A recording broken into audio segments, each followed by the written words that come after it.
Всем привет, дорогая Эстер, собственно, игра, и продолжаем слушать комментарии разработчиков. Последняя глава, слава богу, собственно, в общем, еще чуть-чуть и конец. Так что быстренько поехали дальше. Dan and I had worked on lots of projects together, non-game projects, before we made Dear Esther. And I think the thing that links all of the projects that we've worked on together is that idea of hidden stories and layers of stories. And one of the things I wanted to do with the music was to embed hidden little hints and stories into it. So the music that you hear here has Morse code, and the Morse code is spelling out the word Esther. And I really, really liked this concept of that some people would understand that it was Morse code and try and figure out what it was saying. It also provided a really interesting rhythmical dynamic. And yeah, it's just about these ideas of hidden stories and layers, but it also starts to emphasise the obsessional nature, I think, of the story in Dear Esther, and his agitation and actually slight panic. So you're getting this rhythm that just repeats and repeats and repeats obsessively.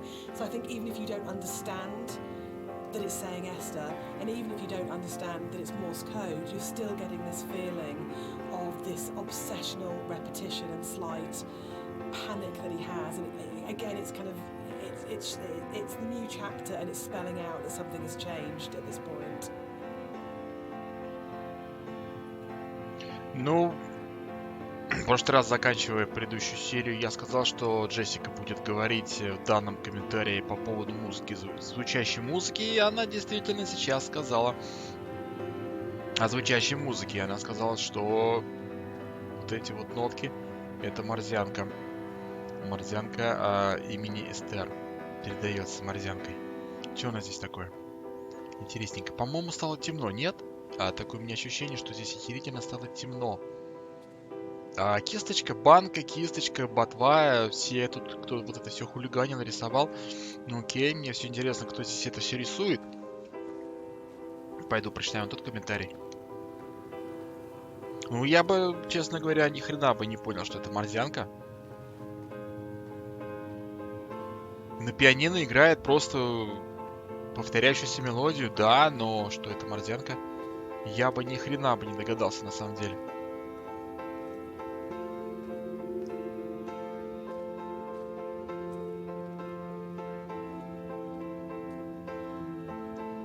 Застрял. Застрял. Застрял. А они говорили, что здесь нет невидимых стен. Вот, я уперся, блин, в не что-то непонятное что-то. Сделав шаг в сторону, смог только пройти это. Не, насчет невидимых стен они, конечно, свистели. Есть вот невидимые стены, не надо тут говорить. Ля-ля. Они здесь присутствуют. Опять какая-то схема электрическая.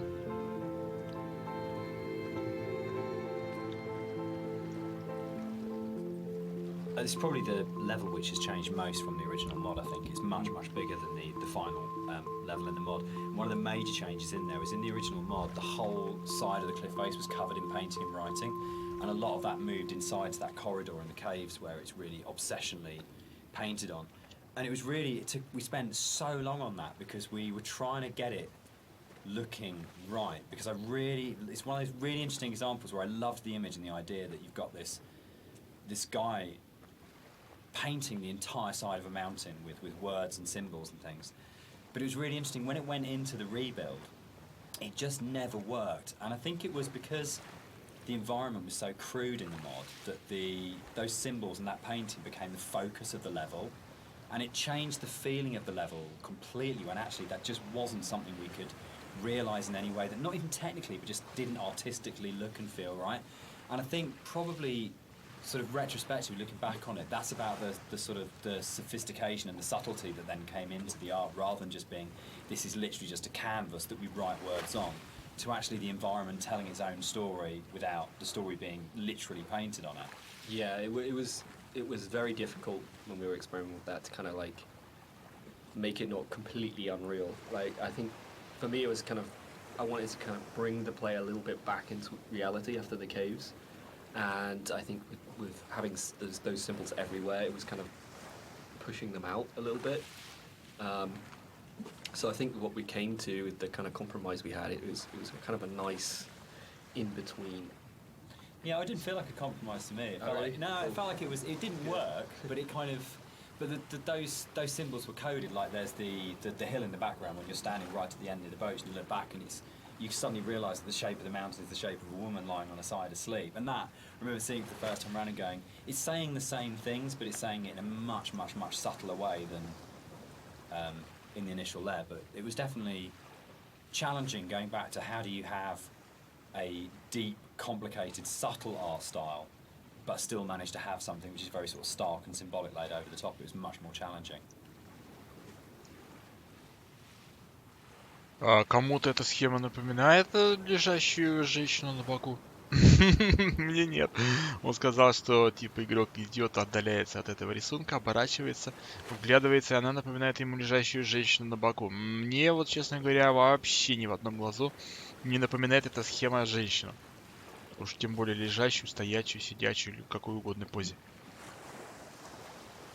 I think one of the most fascinating things for me about planning this director's commentary has been that in previous years, when all the three of us have talked about Dear Esther, we've talked about the interpretation of the player, but actually going through this together, post having made it, we're still surprising each other. Yeah. And I think that's really, really interesting for me, because it shows that we left interpretation for each other, and that we trusted each other actually just to get on with it. And because we each brought our own special and unique contribution to the game, we didn't have to, in a way, talk it to death or say, you have to justify every idea you have or talk it to death or explain it. That Rob's idea that the island is very tainted and corrupt, and my idea that Dan didn't know that the whole level of the caves is a birth metaphor. Застрял, что ли? I think it's really amazing that we're still finding out things about the game that we didn't know. I think it was nice when I came onto it, because Dan was basically like, he gave me a bunch of materials, but he left me to my own devices for a lot of it, and we kind of like, I'd finish the level and Dan would play it and give me some feedback, but he was very kind of like hands off at the beginning, which was really nice, kind of.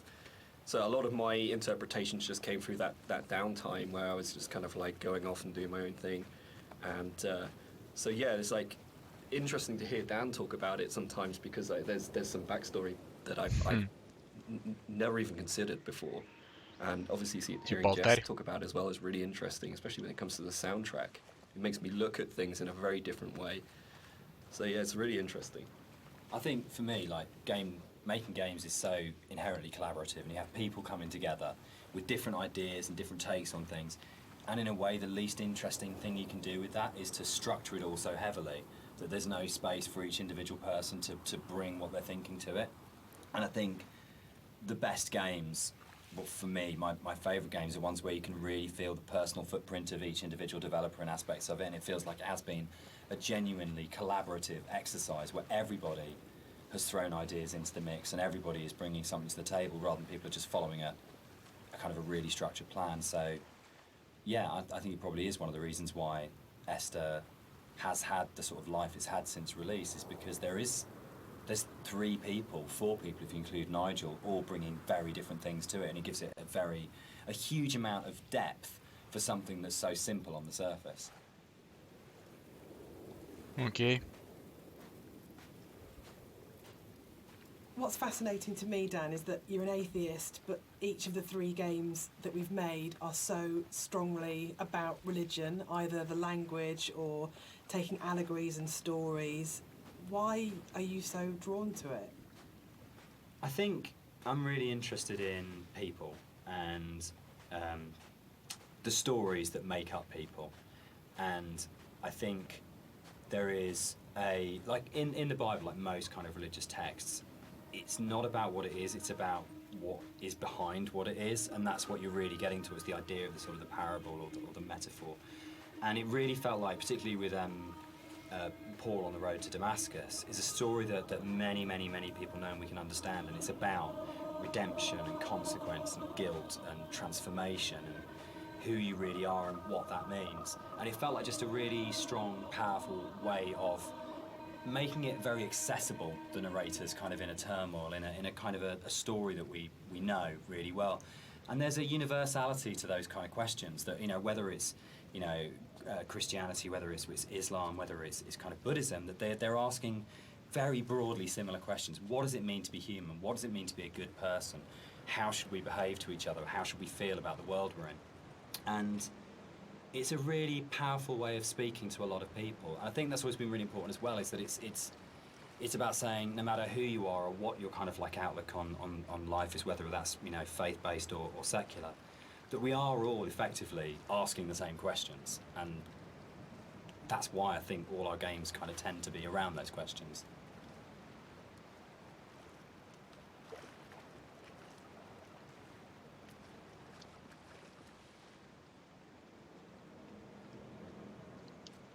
On is sudden light что-то from heaven, home, нет, shone around him, and he fell to the ground. Правильно прочитал?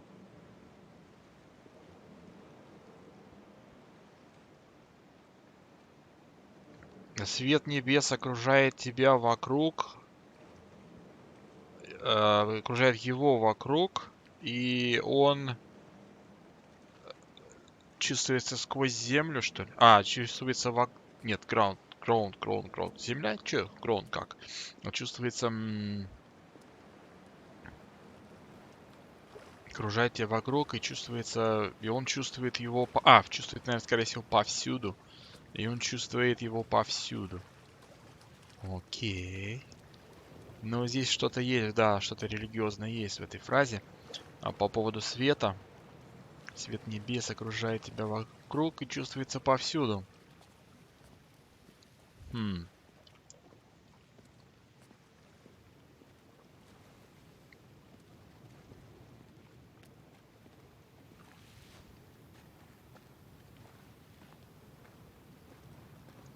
Кораблики. Забавно. Кораблики из страниц. Причем какой-то дневник какой-то. Странички сделаны из дневника. Все везде кругом в корабликах. Нормально, да.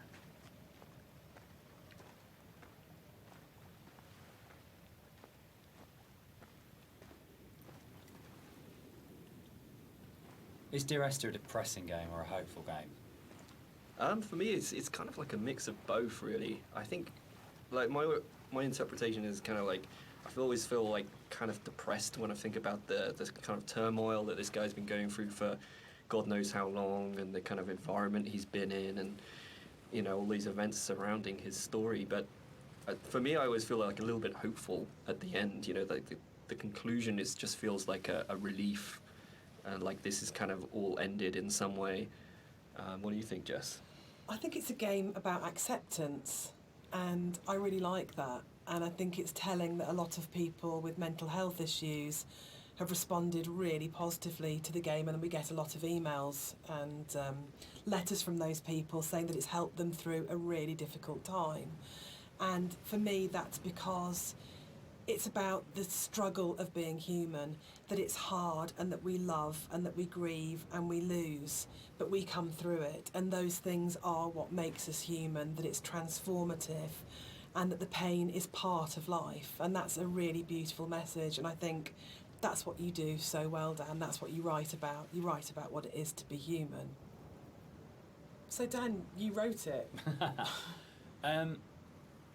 Without wanting to cop out, one of the things about writing it that I really wanted to do was to make something that people could take and could own, and it would be their take on it.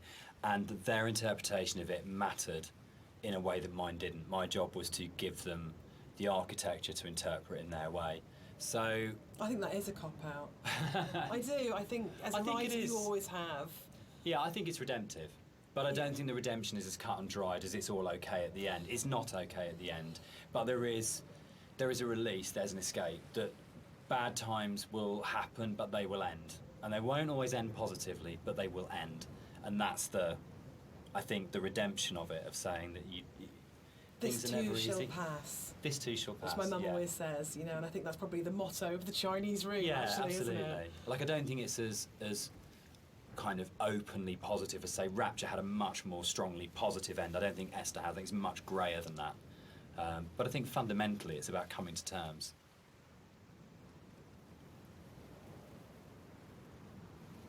Ну окей, они уже про концовку начали говорить.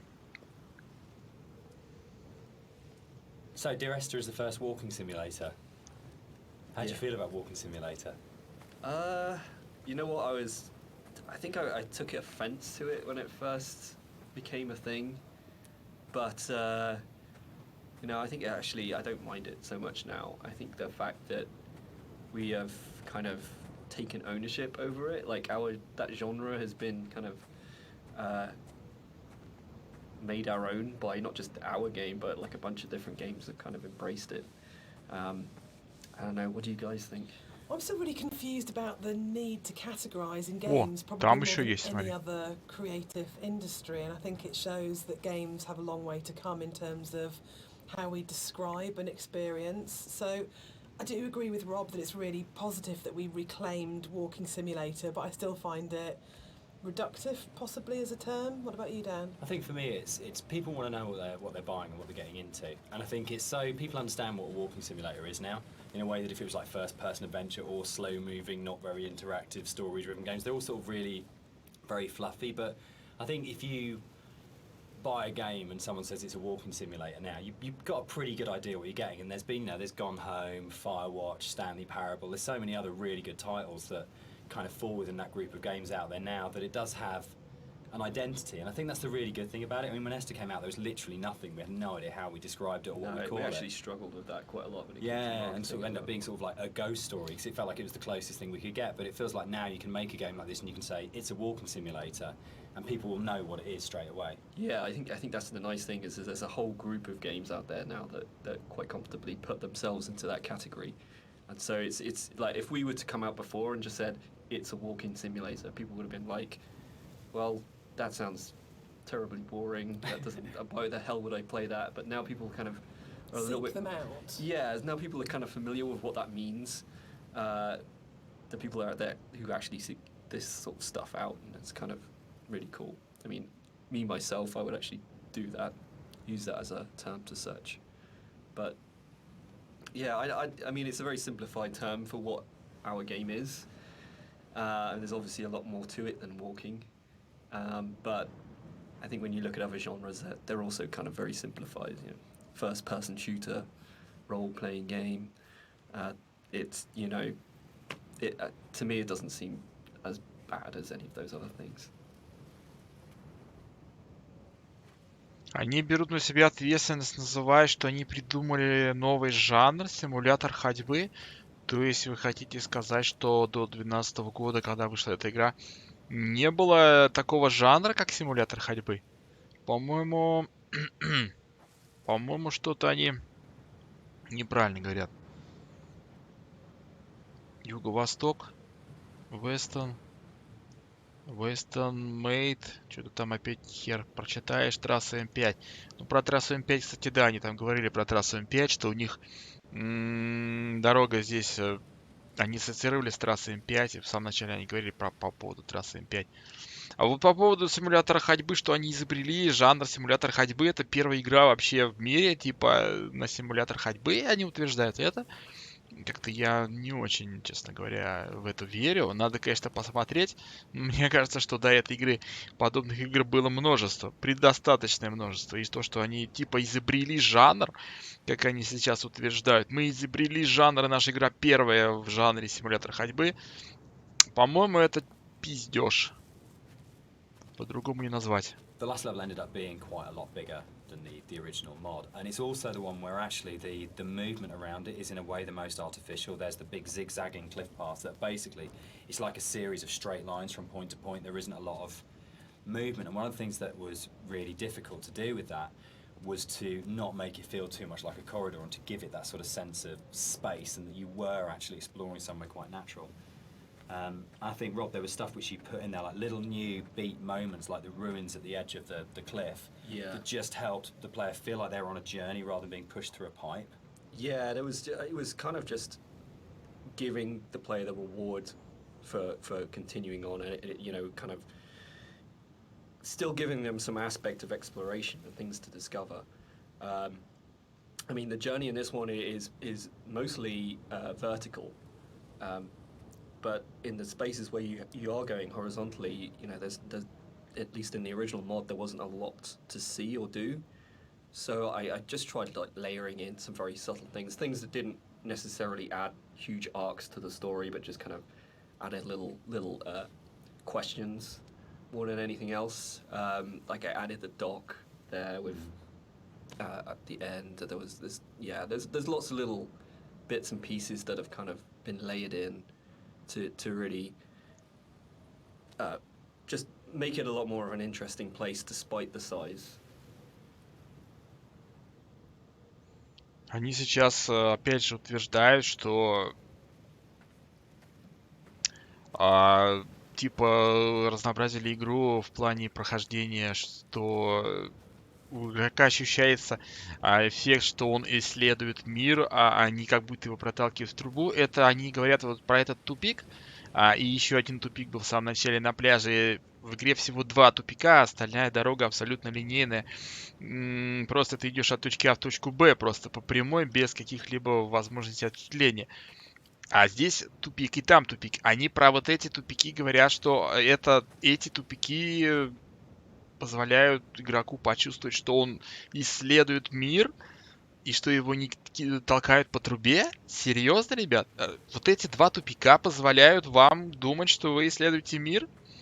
По-моему, у вас какое-то извращенное вообще понимание ощущений, игровых ощущений. There's a bit of an illusion of simplicity with games like Dear Esther that people kind of assume because there's not a lot of mechanics and there's not much going on in that sense that they're easy to make. And I think actually it's kind of the opposite in a way, that because they're so simple, everything is exposed and everything has to be exceptionally good for it to work, because you're carrying a player's experience on a fairly sparse, minimal kind of framework, and that really means that every aspect of it has to be produced at a really high quality and has to be done with a lot of passion and a lot of thought. Вот опять же, блин. There's nowhere to hide in a game like Esther. Чувак не может подняться наверх. And that's something which I think carries through to В чем проблема здесь подняться наверх? Они говорили, что можно подняться в любом месте, нет невидимых стен. Где? Как? Почему здесь не может человек подняться? Здесь невидимая стена. А почему она вот тут начинается даже? Be really, really passionate and care a great deal and put an awful lot of thought into it if it's going to work.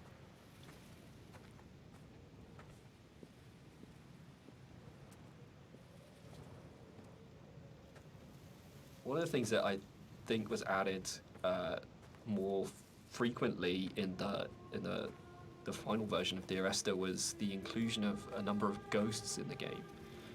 These are not like ghosts that you'd see in a normal horror game. They're just very loose silhouettes that you will see around the island, usually like quite a distance off, or just kind of somewhere that you barely see it out the corner of your eye. I think this is a good example of where it's kind of really in your face, and these are kind of just something that we put in to kind of not just bring some unreal elements to the island, but something supernatural as well, something that's kind of beyond this world, something kind of unsettling. And yeah, we've Блин, вот a там lot of effort пропустил. been put in to make these things very subtle. I didn't really want them to be like, I didn't want it to be a ghost story, so to speak, but I just kind of wanted to bring some of this supernatural element into the game, and this area is probably one of the most prominent because you can see it just before you go down into the gully here, and I think it's really one of my favorite scenes just because of it being so spooky, so unreal, and so interesting. Они добавили сюда призрака для создания мистической атмосферы. Я что-то здесь сейчас никого не заметил. Что я пропустил? Ну, там действительно было что-то похожее на призрака, но, честно говоря, я сейчас ничего не заметил. Или это будет потом. And last key was proceeding on his journey.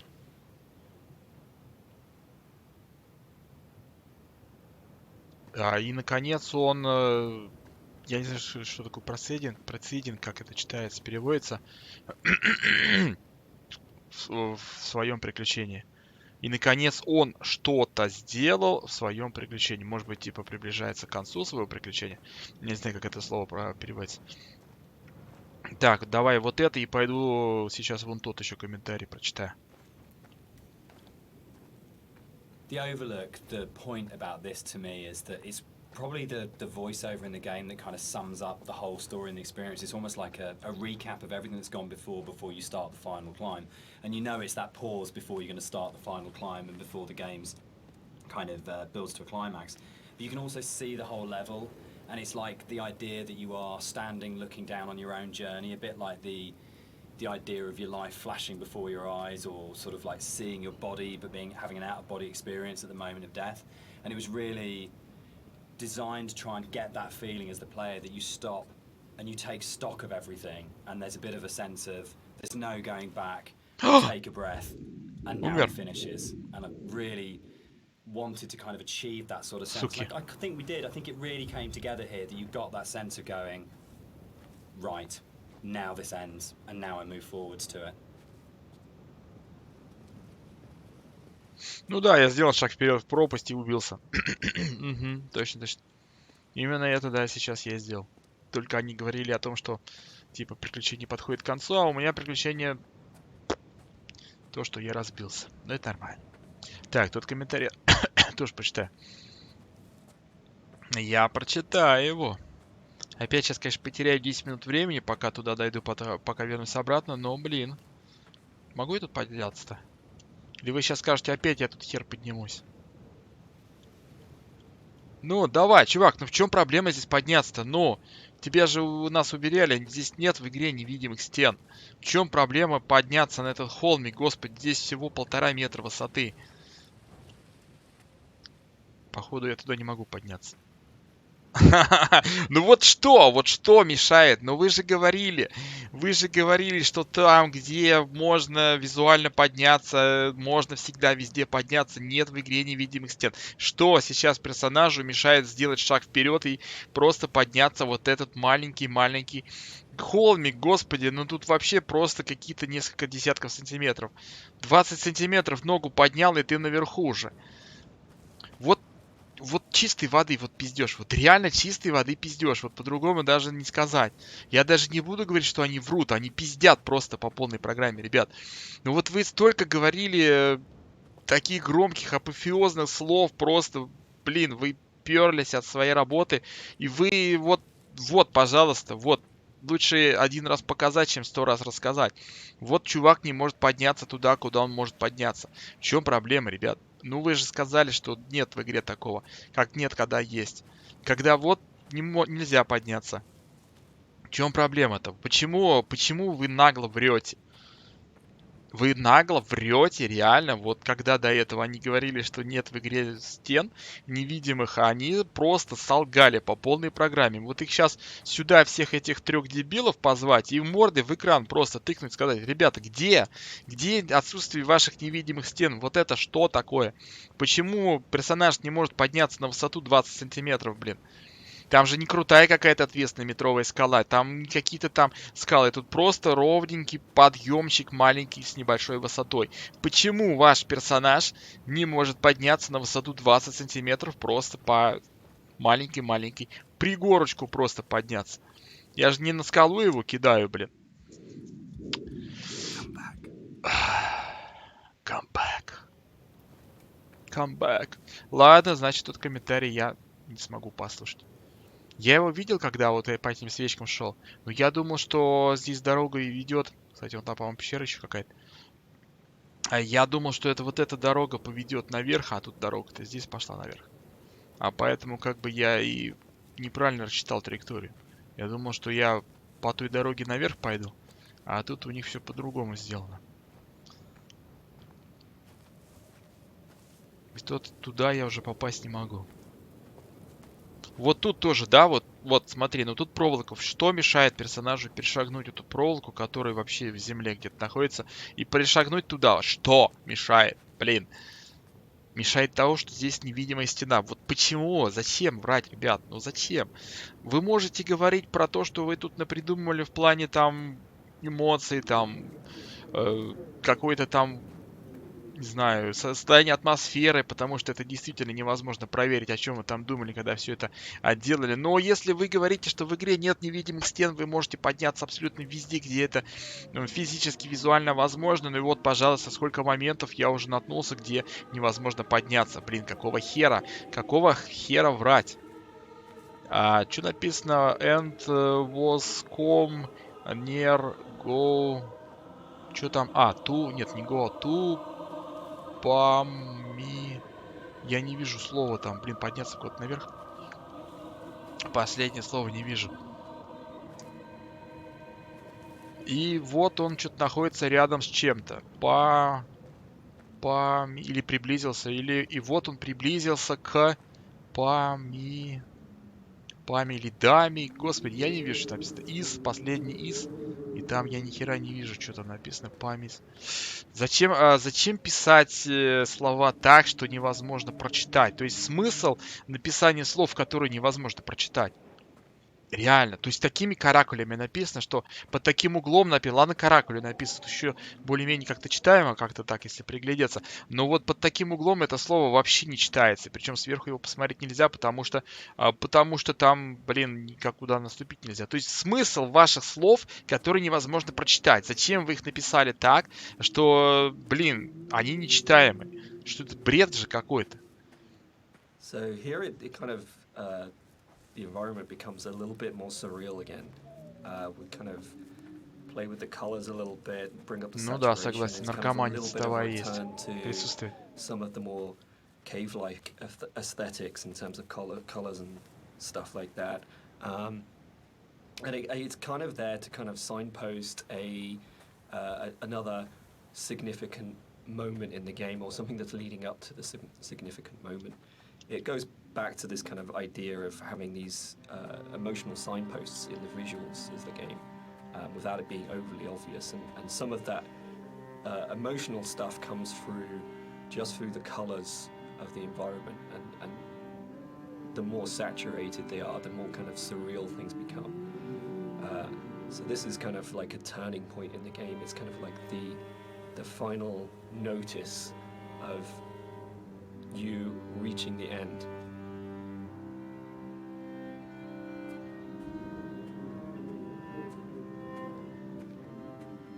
The music that's playing here is a repeat of another cue, and originally we hear it played on the piano, and the string quartet take on the piece here. And it's one of those really nice instances where we were in the studio and I had this idea of how it was going to sound, and I thought it was going to be quite full and rich and, yeah, full-bodied. And then one of the string players said to me, this is wrong, actually, for what we're playing. And they said, let's strip out all the vibrato, let's play it in a really Scottish, plain style. And it absolutely transformed that piece, and it's one of the really special things about being a composer, is that you get to collaborate with people who come fresh to it. So you have this preconceived idea of how it should be, and then they say, no, why don't we turn it around and think about it like this? And it absolutely fits and works for that scene, because what we're getting at this point is a sense of fragility, of an ending, and it's almost reminiscent of a funeral procession. It's slow and it's dirge-like, but yeah, it was just a lovely moment where they gave something of themselves, and that's what's amazing about working with live instrumentalists. You're never going to get that from a sample.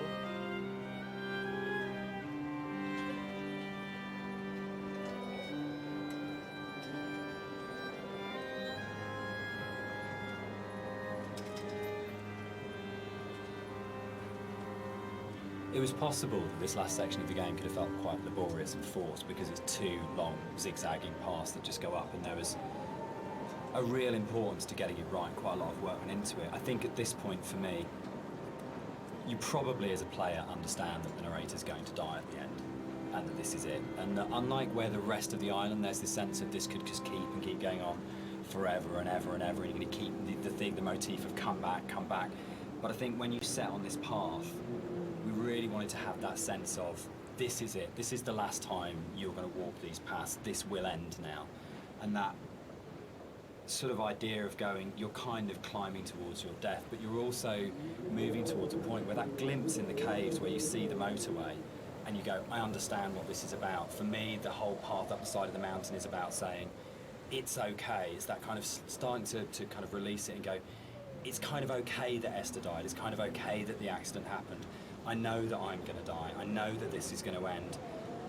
And I know that there's nowhere for me to go apart from follow this path, but that's all right.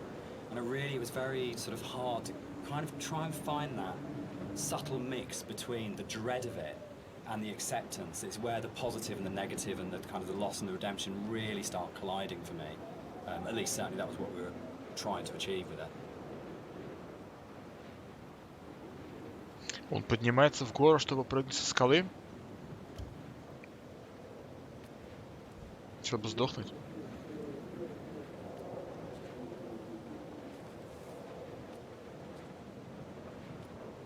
With the climb being quite a poignant moment of the game overall and of the story, it was quite a difficult task to try and make that climb still interesting and not too laborious, because it's kind of this zigzag up there with nothing really. There's no real environment. You just kind of have the sea on one side and the cliff face on the other. So there was quite a lot of work that went into Как тут свечка может гореть на таком ветру? this feeling of Она ж tension потухнет.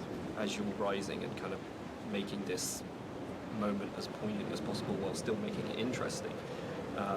So a lot of effort was put into building up this weather, building up the wind, and the swaying of the grass, and kind of the volume of the soundscapes, and everything mixing together with the music, and just kind of visually really trying to make this a tense moment. And I think it's hopefully been pulled off all right. And you'll notice when you get to the top, this kind of tension dies, and that's very purposeful. You'll see no more wind. It's just kind of like a symbolic thing where you're coming to the last moment, the point of no return. And that's been very deliberately designed that way.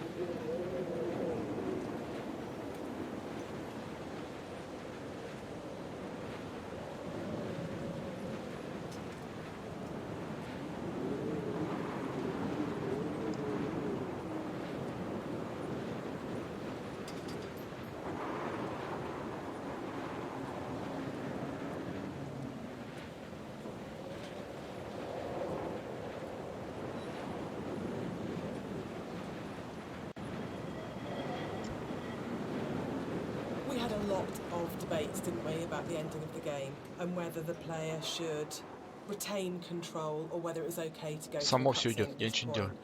I personally don't mind it. I actually actively like it because I think it works really well as a metaphor for loss of control at that point. Dan, I know you're not as keen.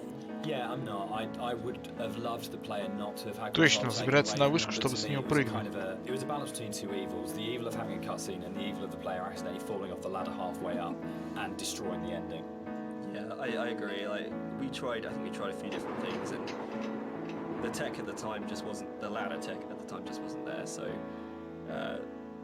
and the other thing for me was pacing. It was making sure all the music, the voiceovers, the timings and everything were perfect for that final jump-off point, and just letting the players kind of noodle around going up the ladder for what may have been like 7 minutes because it's a tall tower was kind of an impossible task. Я свободен. One of the things that I enjoyed the most on working on Dear Esther was Rob's beautiful visuals were so inspiring, but Dan's words are always so amazing. Шизанутый I think that's where we суицидник. start as a partnership, and the music at the end was so. Я бы здесь мог, конечно, прочитать подсказку, но нельзя. It's the который пропустил тут pinnacle снизу. of the writing to me, as it should be, because it's the last VO, so he would have failed if it wasn't good. But it is just so beautiful and moving. And for me, talking about whether it's a hopeful ending, the music is really hopeful at this point. And it signifies to me transformation, freedom, escape, acceptance. Yeah, and it was just a beautiful cue to write, actually. I don't know, I can't remember quite where it came from in the mod, but the moment when we went, or we could put the bird in there, you could see the bird's shadow, and actually it turned from being kind of like a straightforward literal suicide into a metaphorical, or to my mind, kind of like, I always really believed the narrator did turn into a bird just before they hit the ground, and that was really important. I think it's probably the strongest ending in any of our games so far. But yeah, I'm very proud of the way everything came together in that last section. Yeah, I think it's the bird thing was particularly interesting because I think it was in the original mod, but the timings and everything were just all off, and you never really saw the seagull. Yeah, at least the shadow as well. It was all kind of like a little bit broken. And I remember when we went back in, I made a real effort to try and get that shadow just out of the center of the view, so you kind of have this hint of something happening, and I think you can hear the sound of a seagull flapping its wings. It's like very subtle, but like I say, I kind of really like the way that came together. It kind of it's very like say it's kind of like a release, but at the same time there's still this kind of ambiguity there. That's kind of beautiful. And I'm really proud that I got the monitor in at the end for an ending of, it goes into the hospital monitor, signifying the flat line. And I think it's one of those moments where you never want to be so clever that people notice it and it takes them out of the moment, but it just flows in through the music, and it just feels like everything comes together at that last point.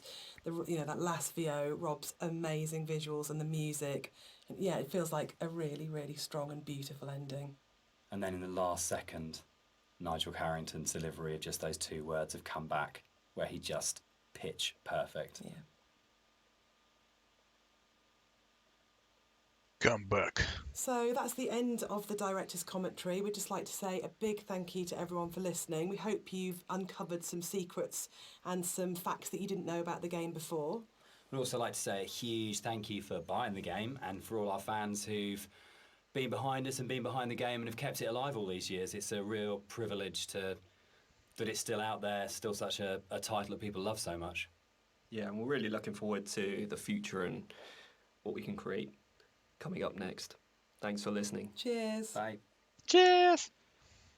Ну окей, ладно, с комментариями игра пройдена. Ну как игра? Не игра, так мы просто походили в мире этой игры. А это были комментарии, собственно, теперь после пройдя комментарии, теперь было бы неплохо, конечно, поиграть. Конечно, интересно послушать было комментарии разработчиков по поводу всего, но все-таки пройти игру-то надо, потому что сравнивать-то не с чем. Теперь, пройдя игру, можно будет сравнивать, вспоминать то, что они говорили, и видеть это самому, чувствовать и тому подобное. А я, конечно, очень во многом не согласен с разработчиками, но очень во многом не согласен. Отчасти, конечно, да, отчасти, но очень много противоречивой у них информации в их словах, фразах, идеях, мыслях и тому подобное. Просто, у каждого, конечно, я понимаю, что свое мнение, но вот лично я с их словами во множестве случаев очень не согласен. И не только так сказать, в отношении игры, а в том, что они говорили, и в игре не происходило этого на самом деле, как та же самая, например, невидимые эти стены, блин. То есть до этого они говорили, в игре нет невидимых стен, били себя в грудь, с пеной во рту убеждали, а сколько я раз на эти невидимые стены натыкался, это, конечно, печалит такую ситуацию, что люди просто врут.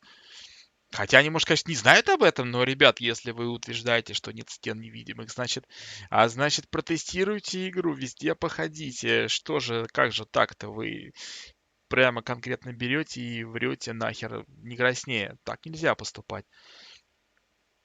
В общем, впереди теперь реально прохождение. Надо будет походить нашим главным персонажем, послушать все его реплики, поискать какие-то там подсказки, как говорили, что они постоянно везде рандомные. Каждый раз, при каждом прохождении всегда все случайно происходит.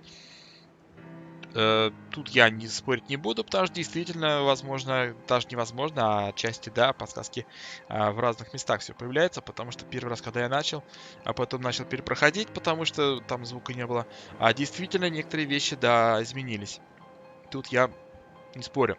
В общем, я так понимаю, просто чтобы начать, нужно начать без авторских комментариев, и также пройти все 4 вот эти главы, так сказать, 4 места, без комментариев.